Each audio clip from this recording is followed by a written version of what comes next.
6 days later, Jesus took Peter, James, and John, his brother, and brought them to the top of a very high mountain. He was transformed in front of them. His face shone like the sun, his clothes became as white as the light. Moses and Elijah appeared to them, taking with Jesus.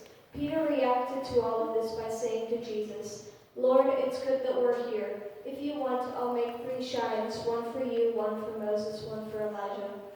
While he was still speaking, look, a bright cloud overshadowed them. A voice from the cloud said, "This is my son, whom I dearly love. I am very pleased with him. Listen to him." Hearing this, the disciples fell on their faces, filled with awe. But Jesus came and touched them. "Get up," he said. "Don't be afraid." When they looked up, they saw no one except Jesus. As they were coming down the mountain, Jesus commanded them, "Don't tell anyone about the vision until the human one is raised from the dead." The word of the Lord. Thanks be to God.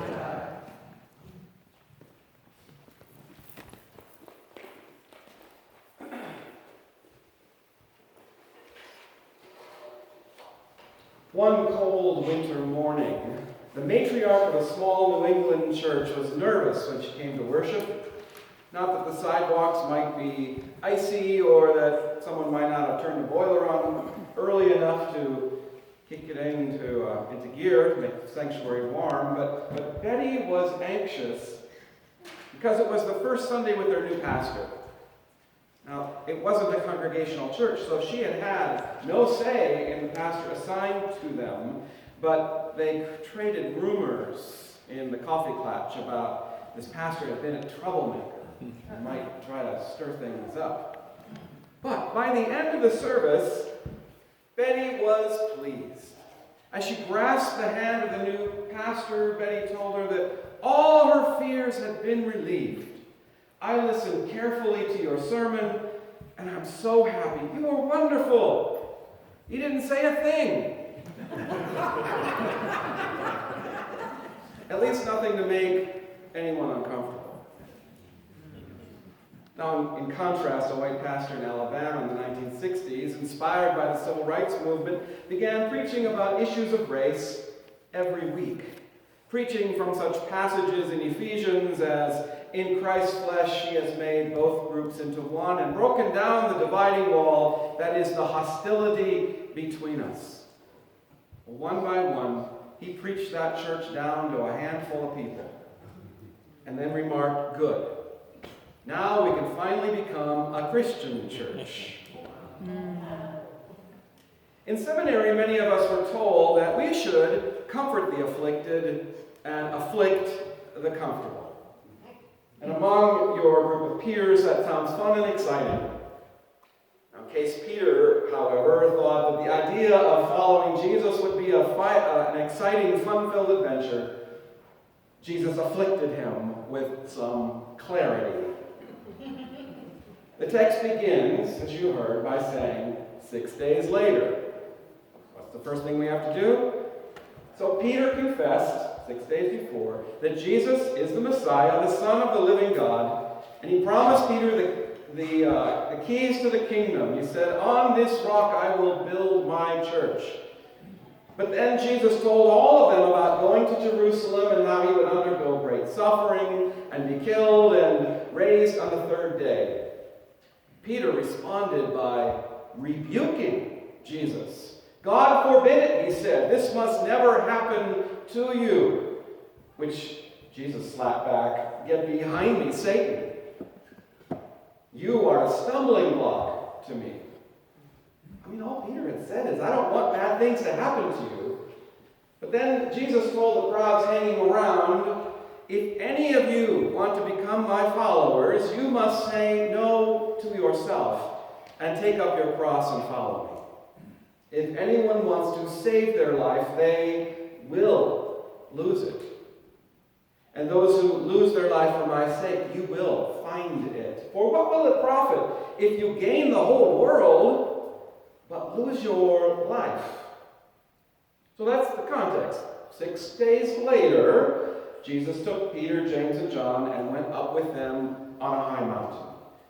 Now, throughout Matthew's gospel, he tries to link Jesus to Moses. Up a high mountain is an example of how over and over Matthew tries to tell stories that point to Jesus as the new Moses. For example, the Holy Family's flight to Egypt, which only Matthew tells, is about how Jesus and Moses both escaped a tyrannical ruler who tried to murder infants, whether a king or a pharaoh. And there are lots of other examples. Moses received the commandments on a high mountain. Jesus taught the Beatitudes from a mountain. But our scripture reading this morning is particularly notable, for Jesus is seen with Moses and Elijah on top of a high mountain where he is transfigured in a bright light. Today is known as Transfiguration Sunday. It's always the last Sunday before the beginning of Lent. And transfiguration is one of those odd Christian-only words. The Common English Bible, as you heard Claire read, tries to simplify the word as transformed. Jesus was transformed. Not quite it. Eugene Peterson tries to describe the indescribable as his appearance changed from the inside out. Sunlight poured from his face. His clothes were filled with light. And of course, we're tempted to ask, so did that really happen? But what I do know is that sounds a lot like how Moses encountered the magnificent light of God's presence on a mountain, which I think is more to the point Matthew is making. And so in today's reading, Elijah is added to the mix, and thereby Matthew makes yet another linkage explicit. Jesus is the new Moses, the fulfillment of the law. He is also the fulfillment of the prophets, represented by Elijah. And Matthew's intended audience wouldn't have needed any more explanation about that. And so, 6 days later, Peter declared Jesus the Son of the living God. On top of this high mountain, God's voice is then heard saying exactly that. Listen to my Son, my beloved. It's the same voice heard at his baptism, the start of his ministry, and this same voice is now heard again at the descent to Jerusalem and the end of his life, his suffering and persecution, betrayal and death. There's a lot of symbolism going on in this text. Enough, we might start to glaze over a little bit and wonder, well, so what?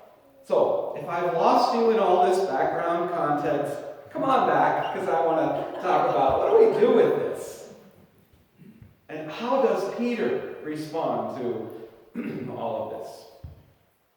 So, how many times have you heard or thought to yourself this statement? Don't just stand there, do something. I don't know if it's true for you or not, but I feel like I was programmed by my parents just that way. Don't just stand there, do something. In fact, isn't there a saying, something like, idle hands are the devil's workshop? I think my strict German grandmother probably said that in German. So if I had been standing there with Peter, I would have heard the voice of my parents and said, yeah, let's do something. Now, various translations of the specific word that Peter used for his let's build something idea, well, every Bible translation seems to have something a little different, whether it's dwellings, booths, shrines, tabernacles, shelters, and more. We don't know exactly what it was, but it was something. Perhaps it was something to remember or memorialize that moment. And perhaps another interpretation is let's build something up here, as in let's not go to Jerusalem. Let's just try to avoid all that conflict, which is one of my favorite things to do. Well, Jesus was likely annoyed with Peter's impulsive interruption, but before he could say anything, that voice from heaven intervened and said, listen to him. Or here's my translation of that verse. Don't just do something, stand there. How does that phrase make you feel? Don't just do something, stand there. And for all of us over-programmed, ever-busy, driving our children across town from a soccer game to a piano lesson, continuously checking our emails, responding to texts, too much homework, busier in retirement than ever before, well, that kind of sounds good. Don't just do something, stand there. And yet, as we try to keep up with the newest outrage from Washington, feeling like we have to respond to each one of these newest outrage until we fall exhausted and tempted to give up, paralyzed, well, when that happens, I need, in the vein of Peter and my parents, I need to hear, don't just stand there, do something about it. But, so which is it? Either way, that voice proclaims, listen. And to listen requires us first to stop and breathe.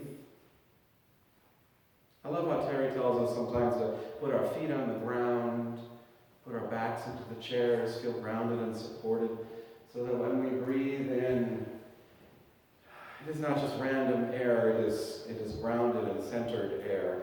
We breathe in and breathe out, comfort for the burned out.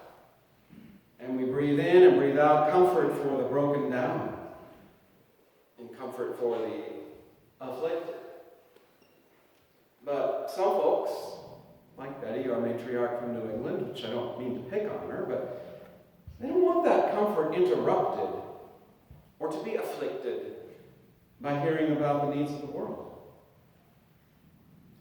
And what happens when don't just do something, sit there, becomes the mission of the church? What happens when don't just do something, sit there, becomes the rationale for accepting the status quo, which of course is a privilege only some communities are afforded? When someone says, don't bring politics into the church, they're not an immigrant community fearful of a raid any minute, right? Or a black church wondering whether the young white man who wants to join them for Bible study might have other motives. A synagogue that must hire an off-duty officer to protect them from white supremacists as they worship, or wear a hijab to the shopping mall or the movie theater. Is it politics to pray for guidance, to ask of your faith? What would you do if your brother couldn't afford insulin? You would vote as if someone's life depended on it. What would you do if your marriage was a toy, a political toy, that could be taken away? You would vote as though someone's life depended on it. That's right. What would you do if your children had been ripped from your arms, or could be? You would vote as if someone's life depended on it. What would you do if your best friend is transgender? You would vote as though someone's life depended on it. What if your sister was killed by gun violence? You would vote as if someone's life depended on it. What would you do if your wife was a veteran living with PTSD? You would vote as if someone's life depended on it. And what would you do if your land is on fire, your water is contaminated, or your house is flooded? You would vote as if someone's life depended on it. There are more actions, of course, than voting. It's just that Super Tuesday, my ballot's still sitting on the kitchen counter as I pray about whose vote I will give, because someone's life depends on it. This week we saw the proof of Brian Stevenson's assertion that the rich, white, and guilty will be treated better than innocent, poor people of color. Every new day of this presidential administration provides us with another outrageous example of corruption this and law-breaking that. And we can't keep up with it all to respond. We could, but it wouldn't last long. which is what they count on. That's what they laugh about over on Fox News. And therefore, the concern is how to avoid burnout as we do it, or how to recover from burnout. Not just to do something, but first stand there. To comfort the afflicted by listening and supporting one another, knowing that each one of us is carrying a heavy cross.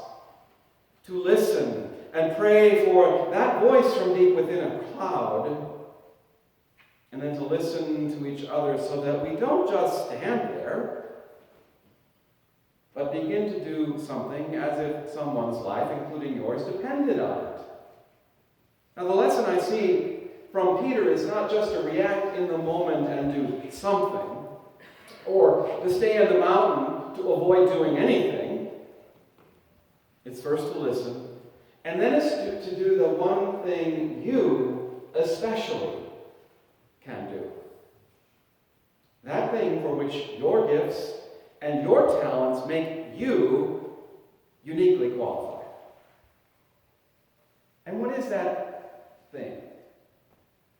Well, that's what we're going to do during Lent. That's what we're going to do together. We're going to explore and discover our gifts and talents as we continue to deepen our relationships and connections with God and each other.